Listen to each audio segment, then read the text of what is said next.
The clash of authority. FIFA President's warning to Alexander Isak.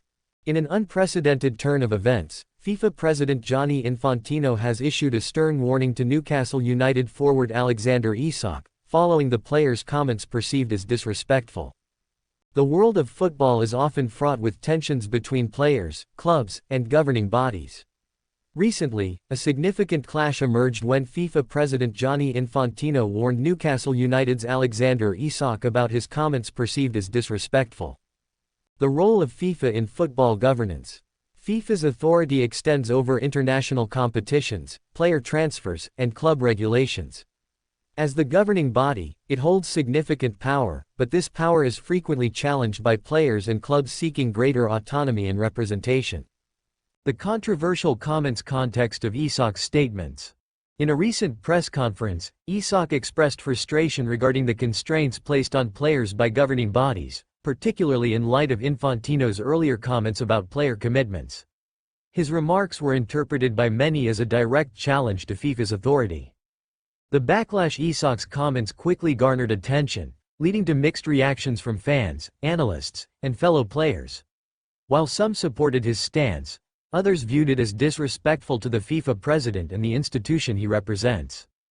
Infantino's warning. The issued warning. In response to Isak's statements, Gianni Infantino publicly warned the player about the potential consequences of further disrespectful remarks. He emphasized that such behavior could lead to sanctions, highlighting the importance of maintaining respect within the sport. Implications of the warning. Infantino's warning raises questions about the balance of power between players and governing bodies. It also reflects the ongoing tension in football regarding player rights and the extent to which governing bodies can regulate behavior. Reactions and responses. Player reactions. The football community reacted strongly to Infantino's warning. Many players expressed solidarity with Isak, arguing that athletes should have the freedom to voice their opinions without fear of retribution. This sentiment has been echoed in various forums and social media platforms. Media coverage. The media played a crucial role in amplifying the story, with numerous outlets covering the clash between Isak and Infantino.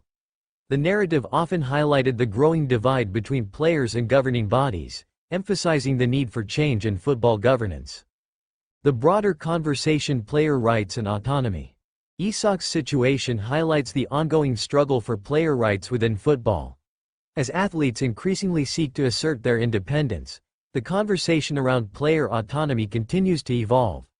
This chapter explores the historical context of player rights and the current landscape. Governance in football. The relationship between governing bodies and players is complex. While FIFA's role is to maintain order and fairness, the need for reform and greater player representation has never been more pressing. This chapter examines potential pathways for change in football governance. Future implications. Potential outcomes for Isak. The warning issued to Isak could have several outcomes. Depending on his response and future comments, he may face sanctions or find himself at the center of a larger movement advocating for player rights. This chapter explores the possible scenarios. The impact on FIFA. Infantino's warning may also have repercussions for FIFA.